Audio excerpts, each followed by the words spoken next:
नमस्कार मित्रों। शिष्य के लिए एक अध्यापक जो है मित्र पथ प्रदर्शक होता है। मित्र भी और पथ प्रदर्शक भी होता है, शिक्षक तो होता ही है। तो इस वजह से मैंने कहा कैसे हो सब सानंद होंगे और अपने परीक्षा की तैयारी में जुटे होंगे। चलिए, आज रघुवंश की इस श्रृंखला में श्लोक नंबर 4 की बारी है और आज हम इसको आपको बताएंगे, पढ़ाएंगे। तो इससे पहले के जो श्लोक हमने 3 पढ़ाए थे, तो उसमें कालिदास जी ने अपने को मंद और स्वल्प विषय आदि और एक छोटे बौने के समान जो है, जो फल को तोड़ने के लिए उचक रहा है, ऊंचे व्यक्ति के द्वारा तोड़े जाने योग्य फल को, मतलब अपने को एक प्रकार से बहुत ही दीनहीन और अयोग्य सिद्ध करते हैं इस श्लोक में। लेकिन यहाँ पे ये कहते हैं कि चलो, लेकिन फिर भी एक बात तो अच्छी हुई है ना। इसी को कहते हैं अथवा कृतवाग द्वारे। चलिए, इसको पहले हम पढ़ लेते हैं, ठीक है। अथवा कृतवाग द्वारे वंशे अस्मिन् पूर्व सूरिभिः। अथवा कृतवाग द्वारे वंशे अस्मिन् पूर्व सूरिभिः। मडौ इव समुत्कीर्णे सूत्रस्य वास्ति मे गतिः। मडौ इव समुत्कीर्णे सूत्रस्य वास्ति मे गतिः। कहते हैं कि मुझे ज़्यादा परिश्रम नहीं करना पड़ेगा, जैसा कि वो अपनी जो है, उनकी जो सोच है, जो उनका जो संकल्प है रघुवंश का वर्णन करना। तो कहते हैं कि चाहे मैं जैसा भी हूँ, रघुवंश इतना महान कुल है, मेरी स्थिति बहुत ही हास्यास्पद है, लेकिन फिर भी मेरे लिए एक बात अच्छी है। क्या बात अच्छी है? कि पहले ही महर्षि वाल्मीकि और भास आदि कवियों ने पहले ही रघुवंश का वर्णन करके, इस सूर्यवंश का वर्णन करके एक रास्ता दिखा दिया, एक रास्ता खोल दिया है। तो अब मेरा जो है उसमें प्रवेश करना बहुत ही आसान है। और कैसे, इसकी थोड़ी एक उपमा दी है कि जैसे पहले ही एक मणि में, किसी कठोर मणि में, और उसमें छेद करने के लिए अगर उसमें धागा पिरोना है तो कठोर मणि में हीरे की कणी से जो है उसमें छेद किया जाता है। हीरे की कणी के लिए ही यहाँ पर एक वज्र शब्द का प्रयोग किया जा रहा है। ये देखिए, वज्र, इस वज्र शब्द का ही प्रयोग किया जा रहा है हीरे की कणी के लिए। ये जो शब्द है वज्र, तो जैसे हीरे की कणी से कठोर मणि में पहले से ही छेद कर दिया जाए तो उसमें सूत्र या धागा पिरोना आसान हो जाता है। उसी प्रकार से अब मेरा, क्योंकि मेरे से पहले के कवियों ने पहले ही रास्ता दिखा दिया है, उनका वर्णन करके मुझे एक आधार दे दिया है, तो अब मेरा उसमें जो है, जैसे मणि में पहले से, कठोर मणि में हीरे की कणी से अगर छेद कर दिया जाए तो उसमें धागा डालना बहुत आसान हो जाएगा। उसी तरह से कालिदास जी कहते हैं कि अब मेरा उस रघुवंश रूपी मणि में एक सूत्र के समान प्रवेश करना जो है मेरे लिए बहुत सरल हो गया है। ये एक अच्छी बात हुई है। तो यहाँ पे जो है कहते हैं कि अथवा मतलब कि चलो एक और अच्छी बात है, दूसरी तरह से देखा जाए तो, है ना। पहले दूसरी तरफ से देखा जाए तो पूर्व सूर्य भी, पहले के सूर्य अर्थात कवय, है ना, वाल्मीकि, भास आदि जो कवि हैं, उनके द्वारा, तृतीया का बहुवचन है, उनके द्वारा अस्मिन् वंशे, इस वंश में, कौन से वंश में? रघुवंश में, इस सूर्य वंश में कृत कर दिया गया है वाग द्वारे, वाणी रूपी द्वार को कर दिया गया, अर्थात खोल दिया गया है, उसमें प्रवेश करने का रास्ता जो है बना दिया गया है। तो ऐसे उस कृतवाग द्वारे, ये विशेषण है किसका?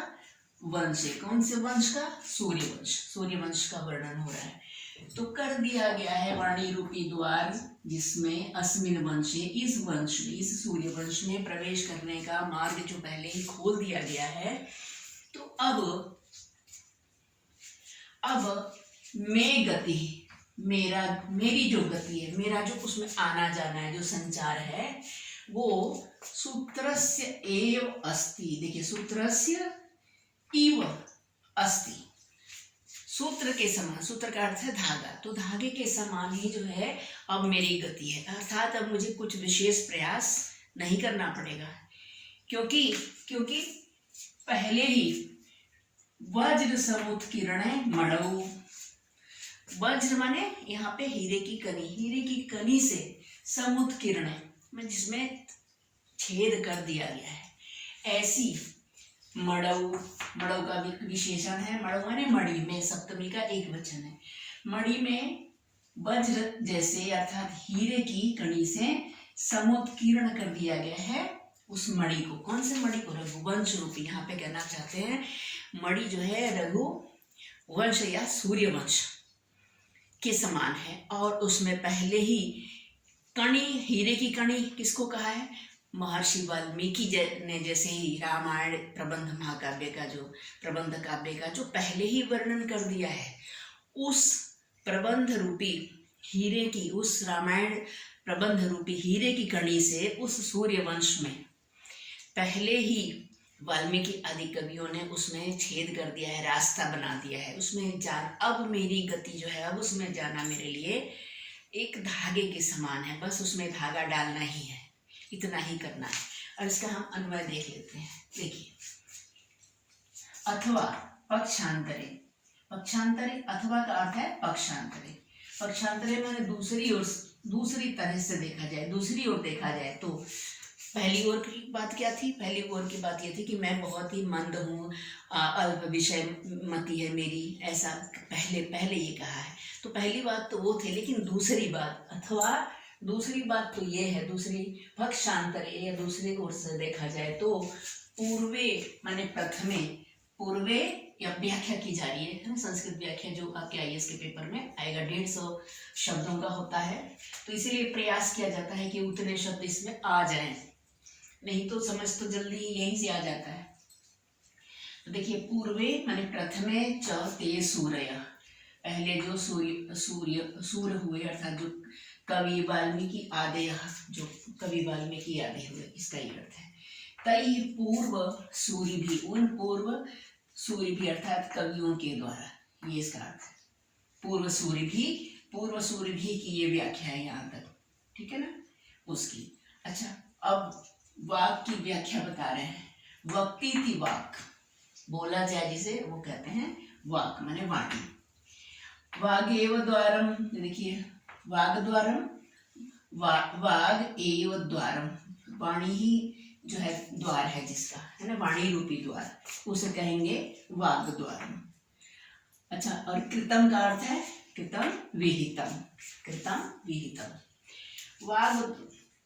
वाग द्वारम यस्य सह, कृतम या विहितम वाग द्वारम यस्य सह, कर दिया है वाणी रूपी द्वार, है ना, जिसमें, है ना, और यह सह जो है उन वाल्मीकि आदि कवियों के लिए आया है ना, वाल्मीकि ने रामायण प्रबंध की रचना करके अन्य के लिए उस वंश में, है ना, प्रवेश करना आसान कर दिया है।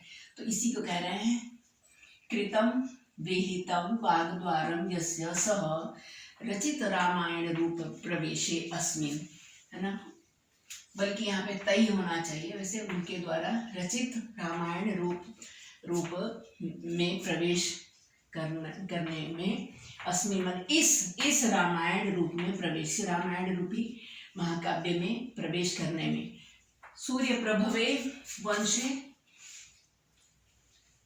सूर्य प्रभवे वंश, इस वंश कैसा है? सूर्य से उत्पन्न वंश है। वज्रेण का अर्थ है मणिवेधक सूचि विशेषेण, इसमें भी तृतीया है और यहाँ भी वज्रेण, वज्र का अर्थ है यहाँ पर मणि में छेद करने योग्य एक खास प्रकार की सुई, उस सूचि विशेषेण, उस सुई के द्वारा। विद्धा तस्मिन जिसमें छेद कर दिया गया है, ठीक है। वज्र समुत्कीर्ण, मणौ, वज्र से खुदी हुई मणि में, मणौ का अर्थ है रत्न। सूत्र से तंतो माने सूत्र का अर्थ है धागा, है। इव का अर्थ है यथा, में माने मम, गति संचार, अस्ति मतलब वर्तते, ये एक एक पद की के लिए जो एक और जो शब्द आ सकता है उसको संस्कृत टू संस्कृत व्याख्या करने में, इसलिए ये ऐसे इसका किया जा रहा है। वर्णनीय अस्मिन्, इसमें वर्णन करने योग्य जो है, जो वर्णनीय है। तो यहाँ कहते हैं वर्णनीय अस्मिन् सूर्य प्रभवे रघुवंशे मम वाणी प्रसरो अस्ति। इस वर्णन करने योग्य, अब वर्णन करने योग्य कैसे हो गया, क्योंकि पहले ही वाल्मीकि आदि कवियों ने उस रघुवंश में प्रवेश का द्वार खोल दिया है, तो इसलिए अब कहते हैं कि वर्णनीय अस्मि, इस वर्णन करने योग्य सूर्य से उत्पन्न रघुवंश में मम वाणी प्रसरो अस्ति, मेरी वाणी जो है उसमें प्रसार को प्राप्त करेगी, अर्थात संचरित होगी, उस पर लिखना आसान हो जाएगा हमारे लिए, यही कहना चाहते हैं। अब इसी का संस्कृत में अभिप्राय देखिए, यथा मणि बेधक सूची विद्धे, जैसे मणि से भेद करने वाले सूची से माने सुई से विधे हुए रत्न में सूत्रस्य गति भवति, धागे की गति होती है, तथैव उसी प्रकार महर्षि वाल्मीकि, मतलब धागे की गति कैसी होती है, आसान हो जाती है, क्योंकि उसमें पहले ही छेद हो गया तो उसमें धागा डालना तो आसान ही है। तो देखिए फिर से, वर्णनीय अस्मिन् सूर्य प्रभवे वंशे सूर्य प्रभवे रघुवंशे मम वाणी प्रसरो अस्ति। ठीक है, एक बार इसको फिर से पढ़ लेते हैं। देखिए थोड़ा सा मुश्किल है इसको, लेकिन ये कि एक दो बार पढ़ेंगे तो आसान हो जाएगा, कोई इतना मुश्किल नहीं है कि समझने में ना आए। देखिए कहते हैं, यहाँ से हम देखते हैं व्याख्या, अथवा पक्षांतरे पूर्वे प्रथमे च ते सूरयः कवि वाल्मीक्यादयः तैः पूर्व सूरिभिः वक्तीति वागेव वागद्वारं कृतं विहितं वागद्वारं यस्य सः। वाल्मीकि ने रामायण का प्रबंध की रचना करके अन्य के लिए उस वंश में रचित, यहाँ से अब ये इसी हिंदी है, इसको छोड़ दीजिए, वागद्वारं यस्य सः रचित रामायण रूप प्रवेशे अस्मिन् सूर्य प्रभवे वंशे वज्रेण मणिवेधक सूची विशेषेण विद्धस्तस्मिन् वज्र समुत्कीर्णे मणौ रत्ने सूत्रस्य तन्तुः इव यथा मे मम गतिः संचारः अस्ति वर्तते, अस्ति के लिए वर्तते, वर्णनीये अस्मिन् सूर्य प्रभवे रघुवंशे मम वाणी प्रसरो अस्ति। अब इसके बाद यथा मणिवेधक सूची विद्धे रत्ने सूत्रस्य गति भवति। असली देखिए संस्कृत व्याख्या तो यही है, यहाँ पर व्याकरणिक जो है थोड़ी व्याख्या बताई गई है कि कैसे कैसे, मतलब कौन सा शब्द जो है उसका क्या दूसरा पर्यायवाची हो सकता है। अब गला थोड़ा खराब है, माफ कीजिएगा। यथा मणिवेधक, तो ये सब यहाँ पे बताया गया है ना, कैसे कौन सा शब्द बनाए, थोड़ा उसकी व्याख्या संस्कृत व्याख्या, पर यहाँ जो है क्रम से सब लिखा गया है। यथा मणिवेधक सूची विद्धे रत्ने, जिस प्रकार मणि से वेद करने, मणि में वेद करने वाली सुई से विधे हुए रत्न में सूत्र से गति भवति, धागे की गति होती है, तथैव उसी प्रकार महर्षि वाल्मीकि रचित रामायण प्रबंध द्वारे, उसी प्रकार महर्षि वाल्मीकि द्वारा रचित रामायण के प्रबंध रूप के द्वार में सूर्यवंशे अस्मिन्, इस सूर्यवंश में संचारो भविष्यति, मेरा संचार होगा। अब इसका हिंदी अनुवाद, किंतु मुझे एक ही विश्वास है कि वाल्मीकि आदि पूर्व कवियों ने सूर्यवंश पर रामायण आदि काव्य लिखकर वाणी का द्वार पहले ही खोल दिया है, इसलिए उसमें प्रवेश कर जाना तथा सूर्यवंश का पुनः वर्णन करना मेरे लिए वैसे ही सरल है जैसे हीरे की कनी से विधे हुए मणि में सूत्र या धागा पिरोना सरल है। और सूत्रस्य इव, धागे के समान, यहाँ पर उपमा अलंकार है, सूत्र के समान, धागे के समान, है ना। ये जो शब्द आया है तो उसमें है उपमा अलंकार और अनुष्टुप छंद, तो इसमें है ही है। आज थोड़ा गला जो है बार बार खराब होता रहा, आप डोंट माइंड प्लीज़। और सुबह का समय है, तो अब ये मैंने अपनी ओर से प्रयास किया है। अगर आपको मेरा प्रयास जो है सही लगे तो मेरे चैनल को सब्सक्राइब कर लीजिएगा। और आगे जो है, जो जितनी भी पुस्तकें हैं आईएएस में, है ना, कि रघुवंश है, कुमार संभवम है, और कई सारी पुस्तकें हैं, उनकी 1 से लेकर 10 तक के जो श्लोक हैं वो आईएएस में संस्कृत व्याख्या पूछी जा रही है। तो मैं सबसे पहले उसी का सिलेबस कर रही हूँ और वहीं से प्रारंभ किया है। तो 1 से 10 तक के इन जो भी पुस्तक जो उसमें आईएएस के पेपर में जो सिलेबस है, जो पुस्तकें हैं, और उनमें से 1 से लेकर 10 तक की जो है संस्कृत व्याख्या पूछी गई है। तो पहले मैं वही काम कर रही हूँ।